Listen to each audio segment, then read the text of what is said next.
Hi there, welcome to today's devotional. Remember that we are all baton carriers. We are all baton carriers. Part of aging well, I believe, is living life in perspective. There are times, a few times, when I've been tempted to think of myself, how could you carry on without me, God? If I was to die, you may as well just kind of end the world as we know it.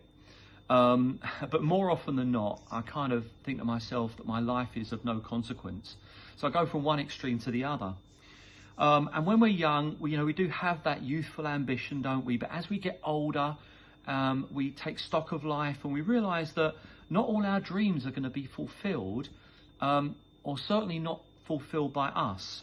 Someone has said this: what begins in great expectation can end in disappointment, unless we see our lives through the perspective of God's work in human history. Solomon, for example, Song of Songs, his new bride is full of that kind of youthful zest for life and expectation and the joys of spring. This is the same guy who later on wrote Ecclesiastes, where everything is meaningless.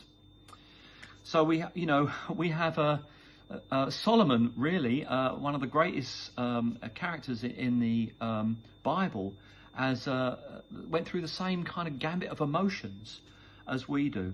I think it's helpful for us to realise that, we're not in a sprint, and I don't believe actually it's accurate to say that we're in a marathon. I think that we are all baton carriers in a relay race. And before us, went the people who did what they did and achieved what they did.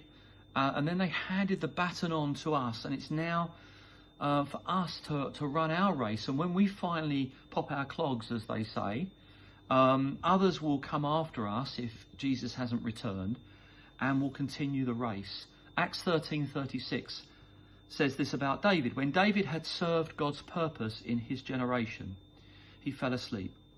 That's what it says.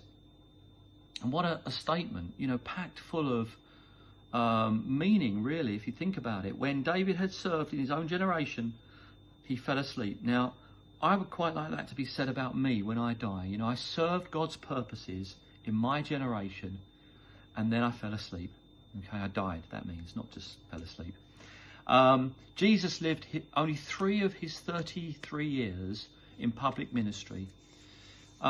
He never went to the Gentiles. He never visited Rome or any of the great centres of the Roman Empire.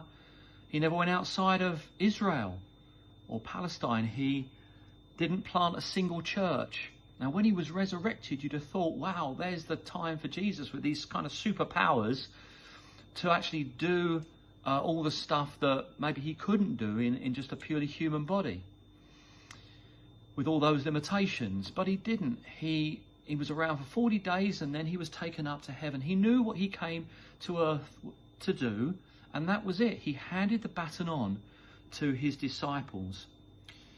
And I believe if we get our life into this kind of perspective, then, we're not going to wear ourselves out trying to do the things that we're not meant to do.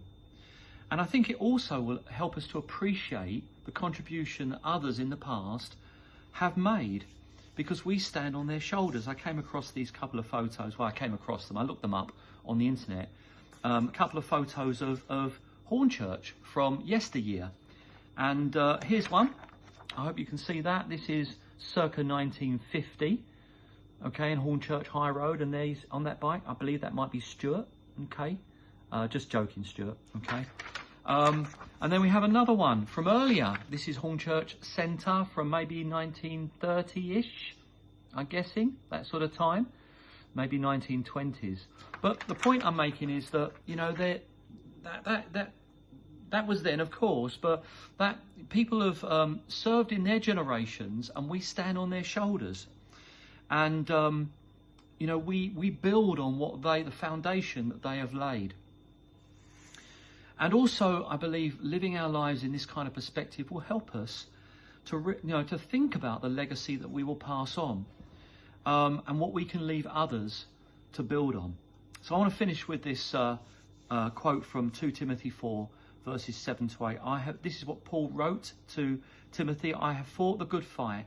I have finished the race. I have kept the faith. Now there is in store for me the crown of righteousness, which the Lord, the righteous judge, will award to me on that day. So remember, you are a baton carrier, part of Aging Well. Live your life in that kind of perspective. May the Lord bless you today. Have a fantastic day in Jesus' name.